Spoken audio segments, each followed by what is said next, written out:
ఓం శ్రీ గణేశాయ నమః. శ్రీమన్నారాయణీయం. ఓం శ్రీకృష్ణాయ పరబ్రహ్మణే నమః. దశకం 35, శ్లోక 6. సౌమిత్రిః త్వత్ర శక్తి ప్రహృతి గలత్ అసుః వాత జానీత శైల గ్రాణాత్ ప్రాణానుపేతో వ్యకృణుత కుశ్రుతిశ్లాఘినం మేఘనాదం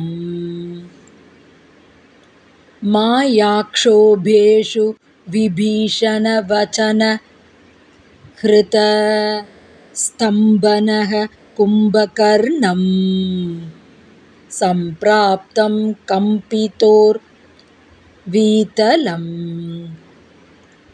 అఖిలచమూభక్షిణం వ్యక్షిణోః త్వం.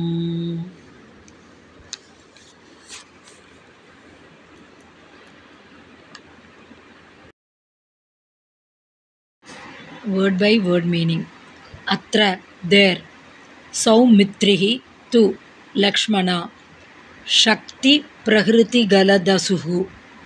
Prahriti, blow, galat, slipping off, asuhu, life. Who was about to lose his life because of being struck by the missile known as Shakti, discharged by Ravana. Vatajanita Shaila Granath. Vataja Hanuman. Anita brought. Grana smelling. By smelling the mountain of herbs brought by Hanuman. Pranan upetaha, having got back his life. Kusruti shlaghinam.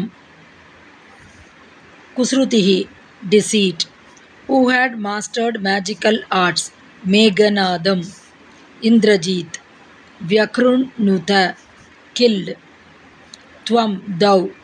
Maya kshobheshu, affected by the magical powers of Ravana.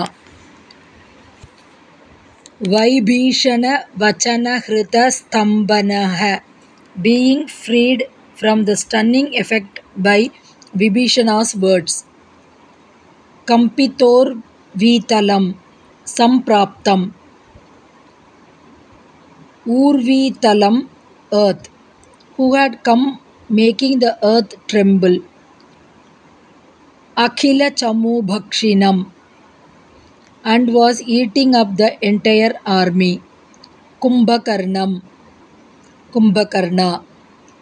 Vyakshinoho, thou didst kill. Full meaning. There Lakshmana, who was about to lose his life because of being struck by the weapon known as Shakti, discharged by Ravana, and was brought back to life by smelling the mountain of herbs brought by Hanuman, killed Indrajit, who was a master of the magical arts, thou being very much affected by the magic practiced by Ravana, like the illusory beheading of Sita, but freed from the stunning effect of that magic by Vibhishana's advice.